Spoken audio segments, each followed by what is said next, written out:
बहुत समय पहले की बात है।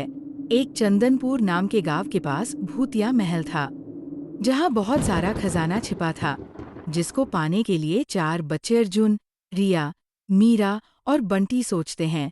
अर्जुन उत्सुक होकर कहता है, कितना डरावना लगता है वो महल। तभी मीरा धीरे से कहती है, सुना है वहाँ खजाना भी छुपा है। और बंटी डरते हुए कहता है। और भूत भी। वो चारों खजाना पाने के लिए गांव से उस भूतिया महल की और निकल पड़ते हैं। जैसे ही वे महल के पास पहुंचते हैं, महल का दरवाजा अपने आप ही खुल जाता है। रिया सबकी हिम्मत बढ़ाते हुए कहती है, चलो, डरेंगे तो कुछ नहीं मिलेगा। चलो सब एक साथ चलेंगे। चारों एक साथ डरते हुए अंदर जाते हैं। तभी बंटी कहता है। तस्वीरें हमें घूर रही हैं। तभी वहां एक दरवाजा दिखाई देता है और मीरा कहती है। यहाँ कुछ तो है। चलो इसे खोलते हैं। जैसे ही वे दरवाजा खोलते हैं, दरवाजे के पीछे एक अंधेरी सुरंग मिलती है। वे धीरे धीरे आगे बढ़ते हैं। थोड़ी दूर चलने के बाद उन्हें मिलता है एक सुरंगों का चौराहा। तभी रिया कहती है कि इतने सारे रास्ते, अब फर्श पर निशान देखो, ये सही रास्ता बताएगा। ये निशान इस पत्थर की ओर इशारा कर रहा है, जिसे खोकर सब आते हैं। जवाब देते ही रास्ता खुलता है। वे चारों दो दो की टीम में दो अलग रास्तों पर निकल पड़ते हैं। कुछ देर सुरंग में चलने के बाद बंटी को भूत दिखाई देता है और वो चिल्लाता है। भूत! रिया गौर से देखते हुए कहती है, अरे ये तो प्रोजेक्टर है। बड़ी मुसीबत के बाद वे चारों तिजोरियों वाले कमरे में पहुंच जाते हैं। वहां उन्हें एक जैसी चार तिजोरियां दिखती है। तभी अर्जुन कहता है कि हमें सही तिजोरी को चुनना होगा। रिया सोचते हुए कहती है कि दिल की सुनो। रिया सही तिजोरी चुनती है। जैसे ही रिया तिजोरी को छूती है, जमीन हिलने लगती है और छत से पत्थर गिरने लगते हैं और मीरा चिल्लाते हुए कहती है, भागो।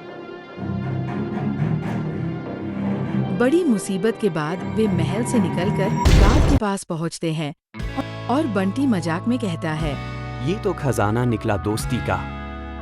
और बहादुरी का भी। अर्जुन एक छोटे से गांव में रहता था। वह जंगलों में घूमने और कुदरत के रहस्यों को जानने का शौक रखता था। एक दिन उसने सुना कि पास के जंगल में एक रहस्यमयी शक्ति बसी हुई है, जो जंगल की रक्षा करती है। अर्जुन ने तय किया कि वह इस शक्ति का सामना करेगा। अर्जुन एक सुबह जंगल में प्रवेश करता है। वह धीरे धीरे गहरे जंगल की ओर बढ़ता है। जंगल में अजीब सी शांति छाई हुई थी। अर्जुन को महसूस होता है कि कोई उसकी निगरानी कर रहा है।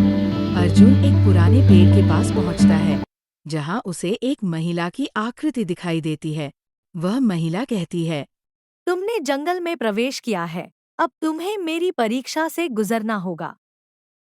अर्जुन डरते हुए भी चुनौती स्वीकार करता है। महिला उसे 3 कठिन चुनौतियां देती है। पहली चुनौती है एक बहते हुई नदी को पार करना होगा।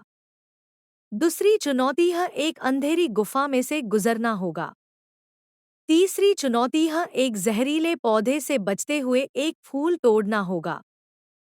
अर्जुन तीनों चुनौतियों को पार करने के लिए निकल पड़ता है।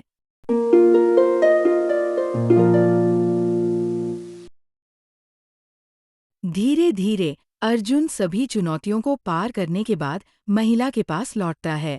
महिला मुस्कुराते हुए कहती है, तुमने कुदरत की परीक्षा में सफलता प्राप्त की है। ये महिला कुदरत की शक्ति का रूप होती है। वह अर्जुन को समझाती है कि कुदरत से छेड़छाड़ करने से पहले हमें उसकी महिमा और शक्ति का सम्मान करना चाहिए। अर्जुन कुदरत के संदेश को समझता है और वादा करता है कि वो जंगल और कुदरत के अन्य तत्वों का सम्मान करेगा। वह गांव लौटता है और सभी को कुदरत के महत्व के बारे में बताता है। गांव वाले भी कुदरत का सम्मान करने लगते हैं। यह कहानी हमें ये सिखाती है कि कुदरत के साथ छेड़छाड़ करना गलत है। हमें कुदरत का सम्मान करना चाहिए और उसकी शक्ति को समझाना चाहिए।